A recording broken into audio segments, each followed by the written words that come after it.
Ação oral. Gravando, senhor presidente. Muito obrigado, Jailson. Muito bom dia a todos. Hoje é dia 13 de novembro de 2024. Estamos iniciando a sessão de julgamento da terceira Câmara Julgadora do Tribunal de Impostos e Taxas do Estado de São Paulo. Sejam todos bem-vindos. Hoje teremos uma sustentação oral no processo da KSPG. Eu sou o relator, o patrono está presente, seja bem-vindo.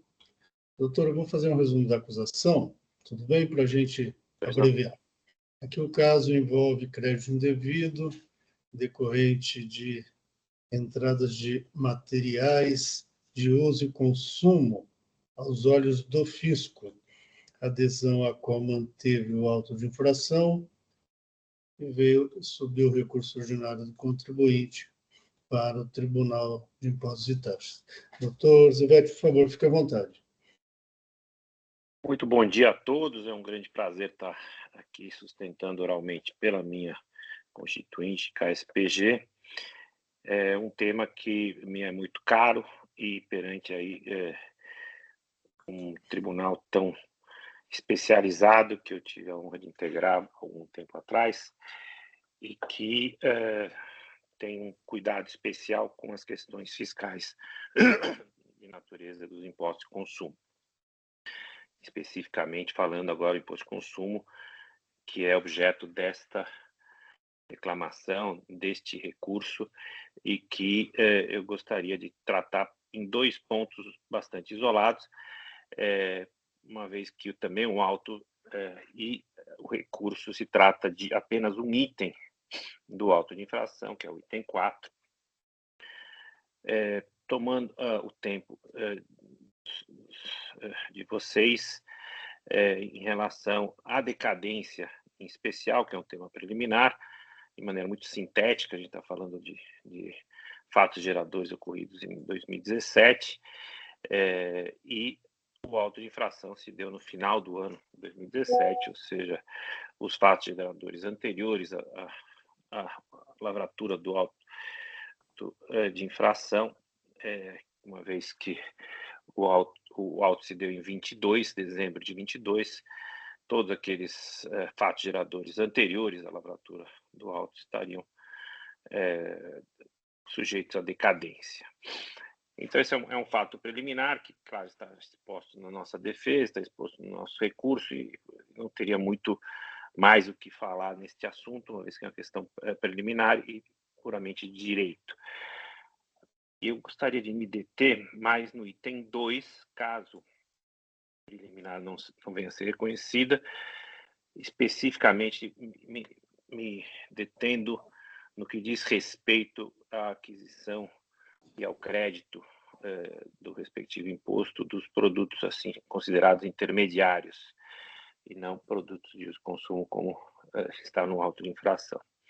E, portanto, eu queria fazer uma breve explicação do que consiste a fabricação dos produtos da KSPG, né, que é uma empresa que fabrica unicamente pistões, né, e que os pistões são produtos muito específicos e que eu vou tentar descrever como a fabricação é feita e por que esses produtos, como o alargador, o bedame, a broca, a fresa, o inserto, a lima, o macho, que a gente chama, né, e a pastilha de metal duro e, por último, a serra, são utilizados no processo produtivo e são consumidos durante esse processo. Então, para isso, eu vou utilizar um exemplo, uma imagem aqui, aproveitando que a doutora Mara fez uma menção ao café. Eu vou dizer que esta aqui é a minha caneca de café, né? E com o perdão do exemplo um pouco doméstico, né?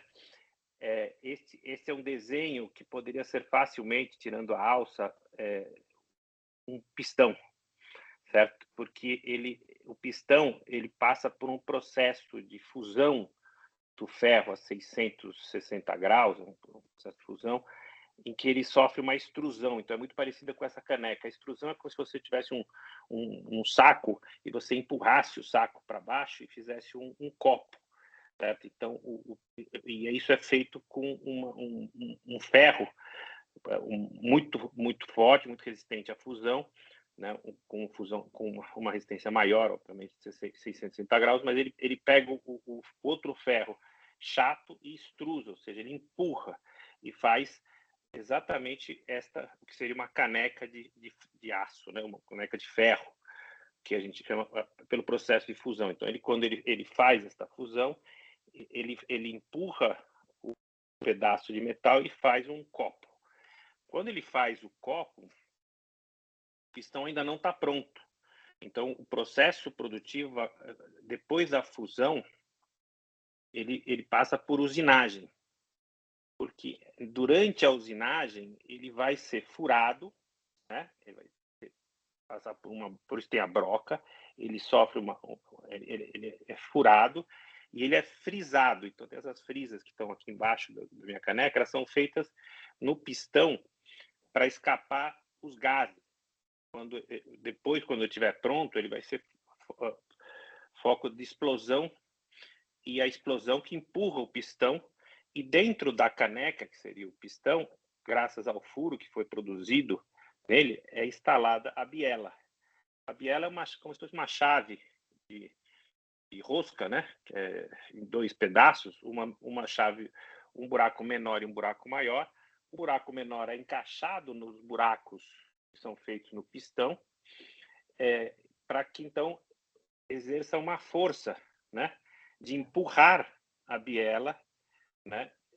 Que vai ser encaixada no buraco maior, no virabrequim. O que é o virabrequim? É um processo que vira a rotação do motor e, consequentemente, vira o cardão, o eixo, que vai fazer a movimentação das rodas.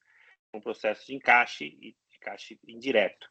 Mas voltando à discussão sobre os produtos intermediários, as fresas, buraco para um encaixe da biela e os desbastes, porque eles são cortes feitos para que justamente se encaixe de forma bastante milimétrica o pistão nas camadas, nas cadeias do motor, né, para que justamente ele se encaixe com uma luva, a gente fala uma luva, eles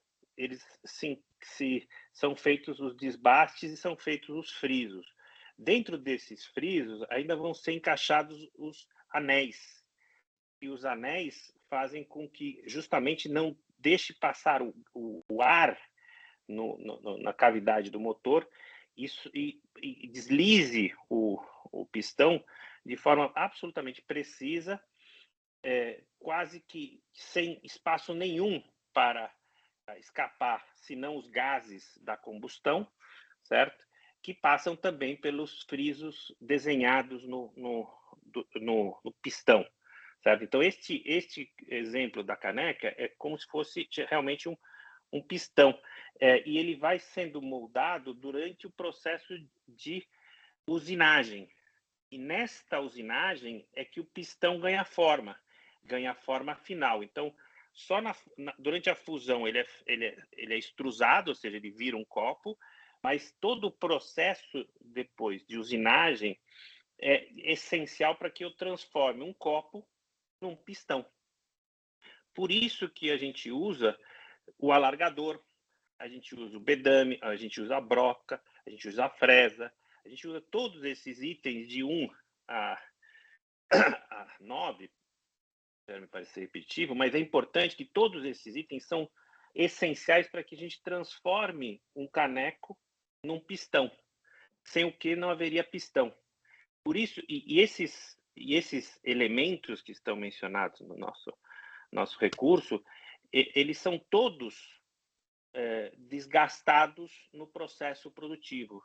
Todos eles vão sendo gastos, porque na medida que eu vou usando o alargador, justamente para colocar os anéis, né, eu alargo, né, vou alargando que ainda está quente, o ferro, eu vou alargando ele para chegar na dimensão correta, alargo os anéis para poder encaixar nas frisas que eu acabei de fazer com a fresa. Então, a fresa serve justamente para fazer os riscos do pistão. Eu vou riscando ele, vou riscando. A lima eu vou desgastando, certo? O pedame, a broca, eu vou furando, certo? E com a serra, eu vou cortando, porque se a gente olhar um pistão, ele tem alguns cortes que ele não tem essa boca correta que tem na caneca, é como se tivesse pequenos sulcos nesta boca para que justamente possibilite a escapada do ar, a escapada do gás. E o encaixe correto também, graças ao furo que é feito na biela. Certo? Então, durante todo este processo produtivo, eu vou chegar no pistão tal como nós conhecemos. Então, todos esses elementos que estão aqui são empregados no processo produtivo e eles são desgastados, no final não sobra muita coisa. Eu vou fazendo o pistão em série, mas quando eu chego ao final de um processo, porque visto que a gente está fazendo ferro com ferro, a gente usa, por exemplo, a fresa, ela tem uma ponta diamantada, né, para chegar a uma dureza maior que o ferro, porque eu tenho que fazer um sulco no ferro. Então, todos esses produtos, eles vão sendo desgastados e realmente não sobra nada, não sobra absolutamente nada no final da produção. Mas eles são essenciais para eu fazer o produto. Ou seja, não é qualquer produto que eu uso na fábrica, é um produto específico que eu uso no processo produtivo. Daí é nosso pleito em relação ao crédito, porque não há dúvida que é um produto intermediário. Ele é usado no processo produtivo, ele é desgastado no processo produtivo, ele trabalha no processo produtivo e não em outra área da fábrica, visto que a fábrica só produz pistão, certo? Ela só faz o pistão. Então, do momento que o ferro é fundido e se transforma num caneco, até o momento que o caneco se transforma num pistão, todos esses elementos são usados para um processo de transformação, que a gente chama, mas é um processo que tecnicamente a gente chama de usinagem. Vai usinando a ferramenta até atingir todas as camadas, inclusive dentro os encaixes, o torno, né? Porque a gente tem uma parte que é como um parafuso para justamente fazer a rosca que vai encaixar a biela dentro do copo. Então eu tenho que fazer uma rosca que vai justamente permitir que eu parafuse a biela dentro do copo, certo? Porque esta biela ela não pode ter falha. Ela sofre uma pressão justamente do processo de combustão, né? A gente estava falando assim, a explosão se dá como se fosse na base desta caneca. Então, ela explode e ela empurra esta caneca com uma força imensa da explosão do combustível. Então, ela explode, empurra a biela, que vira o virabrequim. Então, imaginem vocês como é necessário que todas as ferramentas transformem um caneco num pistão de forma precisa e que nada saia do lugar. E que eu possa fazer os outros encaixes, como os anéis, como a própria biela, e que depois vai ser colocada no virabrequim, de maneira que o motor possa girar, seja motor de combustão de 2 tempos, seja nas motos, seja motor de combustão em 4 tempos, e também em motos, carros, caminhões. Então, esse processo todo é o processo de fabricação da KSPG. Por isso, eu gostaria de encerrar minha fala para novamente reiterar, né, o meu pedido de preliminarmente reconhecida a extinção parcial do crédito em função da decadência e, não entendendo assim esse tribunal, que seja reconhecida o crédito dos produtos intermediários, e volto a repetir, alargador, bedame, broca, fresa, inserto, lima, macho, pastilha de metal duro e serra de disco. E com isso eu encerro a minha sustentação oral, o meu respeito e admiração por todo esse tribunal e os juízes aqui presentes, meus colegas, vocês como o presidente Belmar me autorizou a tratá-los. Um bom dia a todos. Muito obrigado, doutor Juvete. Tivemos uma aula. Interessante esse. Ele pegou uma caneca e da caneca ele fez toda uma... Parabéns, tivemos uma aula aqui. Gostei disso. Mas vamos lá. Doutor, não tenho questionamentos por hora. Representação fiscal. Doutora Maria Cláudia, algum questionamento ao patrono? Não? Muito obrigado. Doutora Amara, algum questionamento? Só queria perguntar se foi juntado algum laudo no processo. Se tem laudo no processo. Sim, tem laudo, sim. Só isso. Muito obrigado. Doutor Alexandre, algum questionamento ao patrono? Nenhuma, e parabéns ao patrono pela exposição. Muito obrigado. Doutor Henrique? Não, presidente. Ok, então, muito obrigado. Como eu já havia antecipado antes do início da live, doutor Fernando, eu vou retirar o processo de pauta, eu vou repautar para a próxima sessão, que vai ser no dia 27. Ok? Muito bem, muito obrigado. Eu agradeço, foi um prazer e obrigado pela aula. Imagina, Depois, um prazer cobra da estar com doutora vocês. Mara aí, vocês são colegas de mais tempo. Muito obrigado mais uma vez, um bom dia, um excelente dia para vocês. Até logo. Obrigado, tenha um bom dia. Deixa eu só devolver para a agenda isso daqui, da pauta.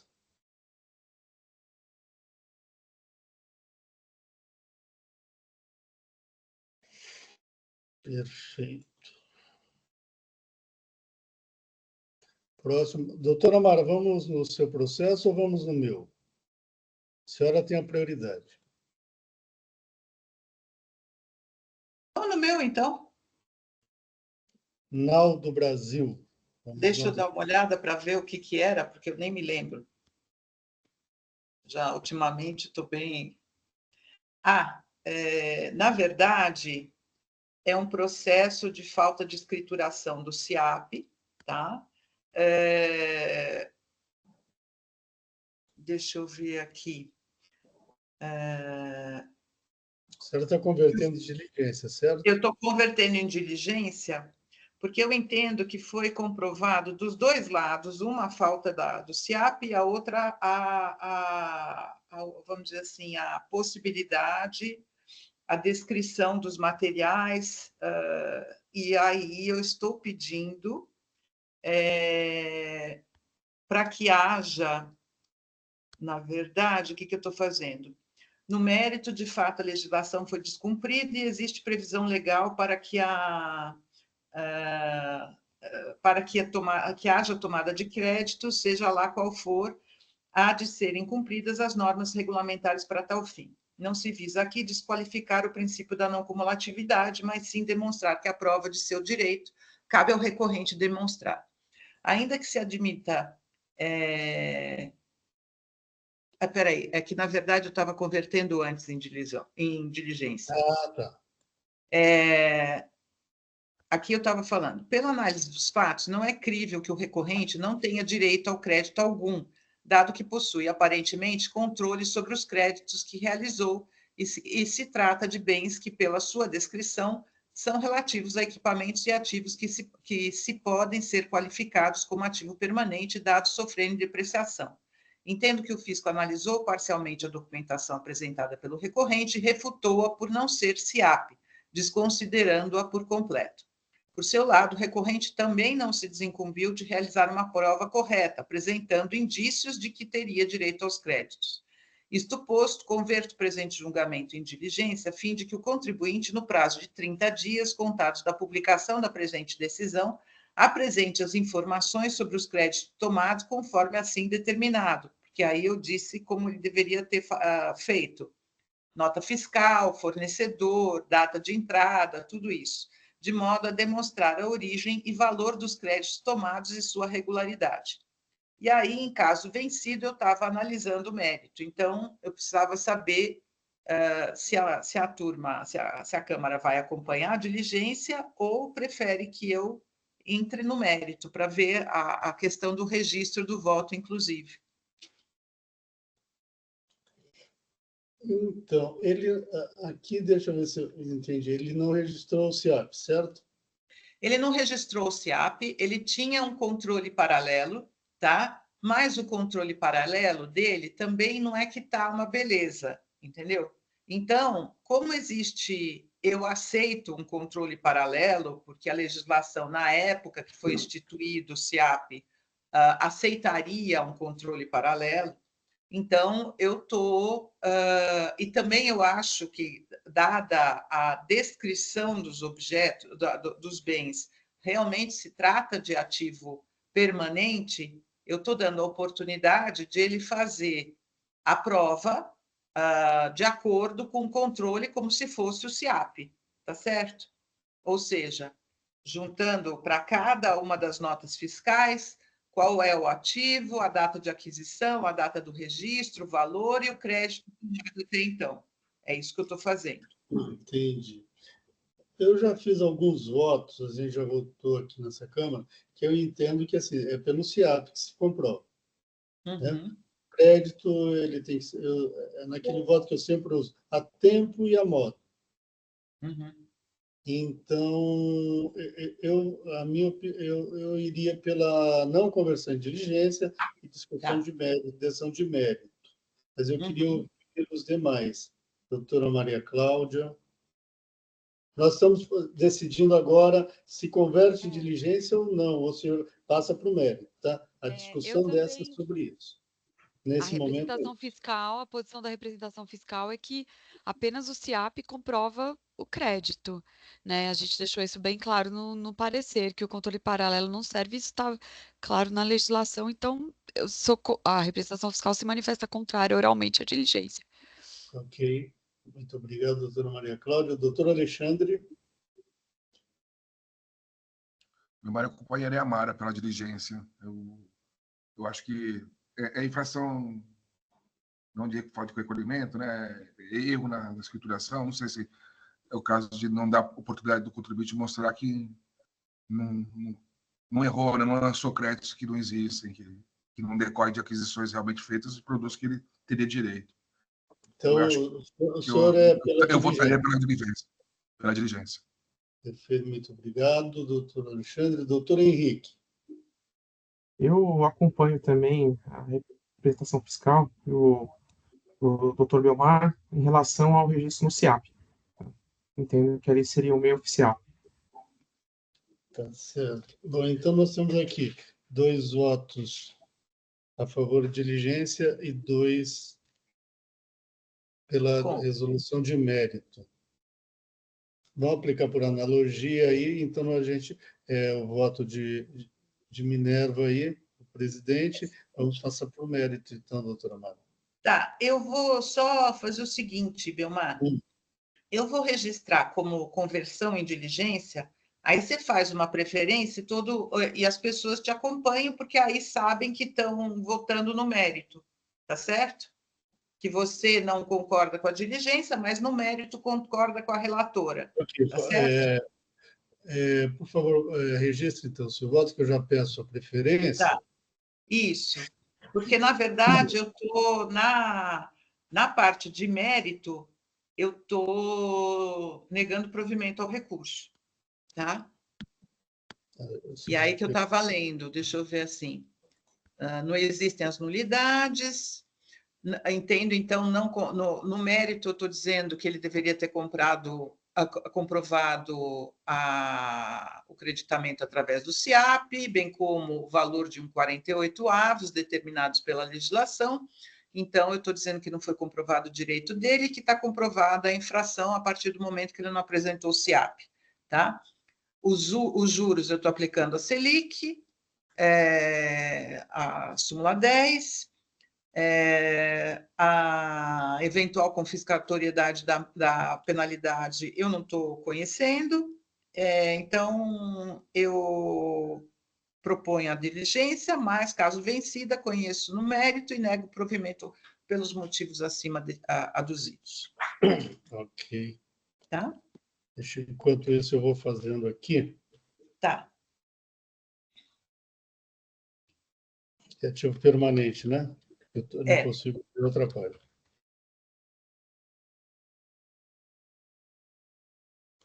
Não escrituração do CIAP.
Eu vou ler rapidinho antes de registrar.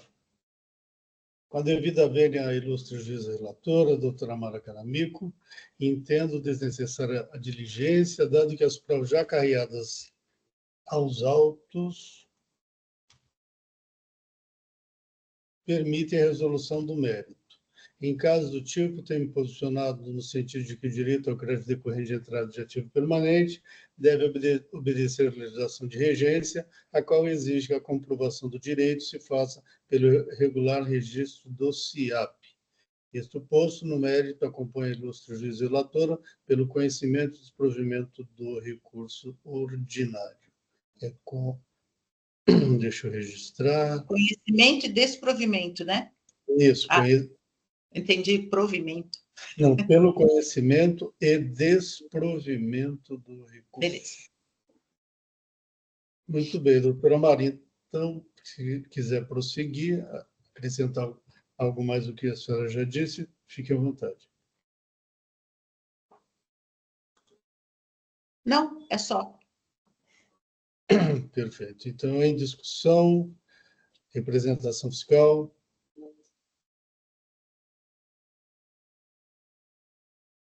Concordo com o voto. Com o meu da doutora Mara? Com o seu. Não, pelo desprovimento, desculpa. Doutor Alexandre, já tinha falado que acompanha a doutora Mara pela conversão de diligência. E quanto ao mérito? Acompanho pelo mérito também. Ok. Doutor Henrique? Também, acompanho. Muito obrigado a todos. Posso dar uma sugestão? Claro. Como o Alexandre está me acompanhando na conversão em diligência, eu acho que a gente tinha que votar o Alexandre comigo, vocês dois, o Henrique com você, e no final você votar, porque aí vai ficar o mérito, tá certo? Ok. E aí você concorda, porque senão ninguém vai entender da conversão. O que você acha, Alexandre? Tem sentido? Pode ser. Vamos lá, então. Quórum.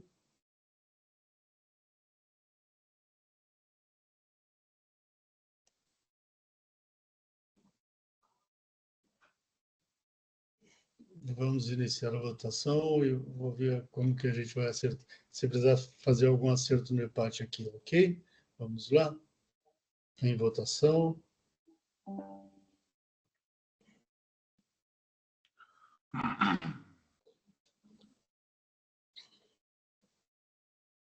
Eu só vou pegar meu cabo, volto um instantinho, tá? Encerrando a votação.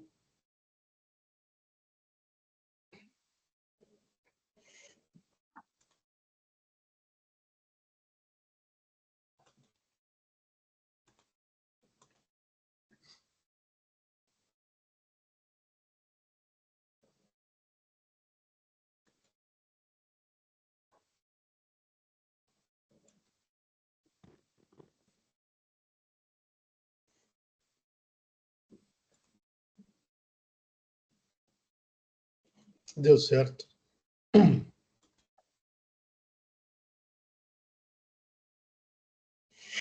Encerrado o julgamento. E o próximo é a data. Eu sou o relator. Eu já enviei o voto para vocês.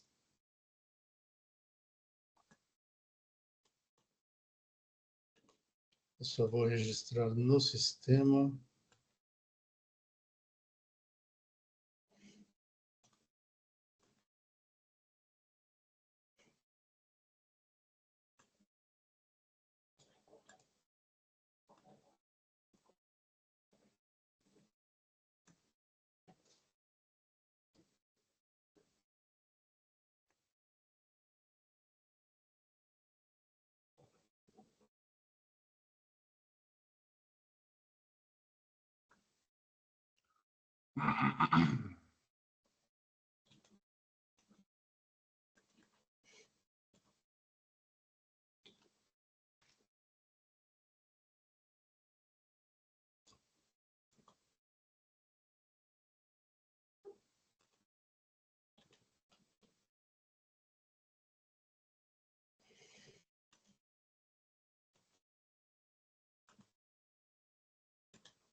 Muito bem, já registrado.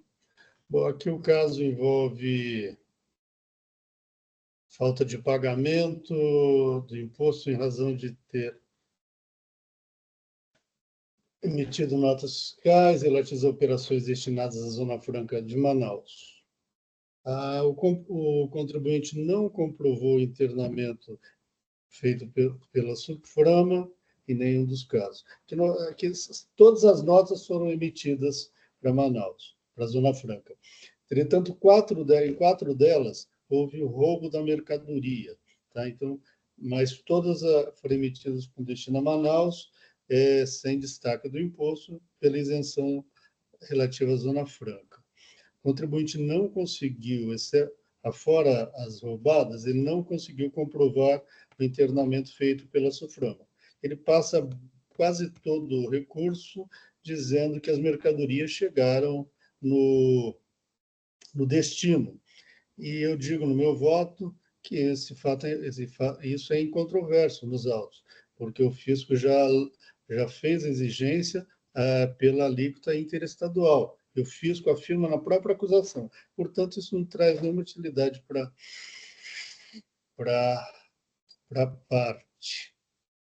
E aí eu digo que hoje o tribunal, o Tite, ele está entendendo, e de algum tempo já entende isso, que a isenção só tem direito a quem comprove o internamento feito pela Suframa, né? Então, nesse ponto, eu estou mantendo. Tem outras alegações, acho que também uma preliminar que eu afasto, preliminar de falta de prestação jurisdicional e fundamentação. Entendo que a decisão a qual ela tratou adequadamente as questões das partes, analisou as provas adequadamente, fez menção, inclusive, às provas da autuada, etc. e tal. Quanto às mercadorias roubadas em 4 notas fiscais, que eu especifico, o contribuinte fala que o fisco não comprovou que as mercadorias foram roubadas no território paulista. Entretanto, a gente vai... As provas produzidas pela própria autuada, ela traz cópias extraídas do ambiente da nota fiscal paulista, onde fala que elas foram roubadas no aeroporto de São Paulo. Ou seja, a autuada faz prova contra si. E se a mercadoria saiu do estabelecimento autuado e chegou ao aeroporto, houve a circulação, houve o fato gerador do imposto, e, portanto, deve ser exigida a cobrança do imposto. E aí o fisco calcula pela alíquota interna. Vocês vão ver que a alíquota interna reduzida de 12% em 3 casos e só uma é 18%, porque é relativa à mercadoria, né? A diferença de alíquota ali. Então, eu estou mantendo. Como eu votei, como eu antecipei para vocês, eu nem vou ler, se vocês me permitirem. Ok? Em discussão, doutora Maria Cláudia. Concordo com o voto. A gente tem uma posição muito rígida, né, a respeito de comprovação de internamento na Zona Franca de Manaus. Não serve PIN, não serve outras demais informações. Precisa realmente aí de todas as formalidades que a legislação exige. Eu também tenho essa posição já bem antiga. Mesmo quando antigamente havia posição oscilante na Câmara Superior, eu já entendi assim, porque a legislação explicitamente fala que não aceita outro tipo, né?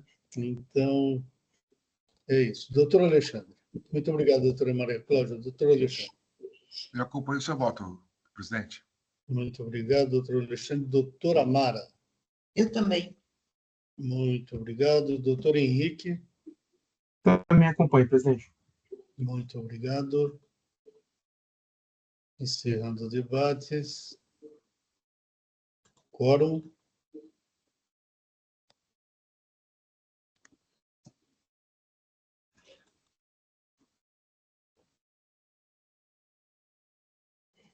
Em votação.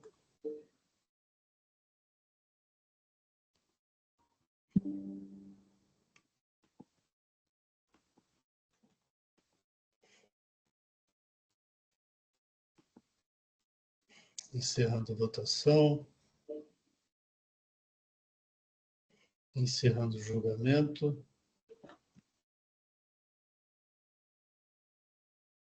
Muito bem. Com isso, concluímos a nossa pauta de hoje. Eu vou encerrar a sessão de julgamento da terceira Câmara Julgadora do Tribunal de Impostos e Taxas do Estado de São Paulo. Hoje é dia 13 de novembro de 2024. Muito obrigado a todos que nos acompanharam e até uma próxima. Tenham todos um bom dia.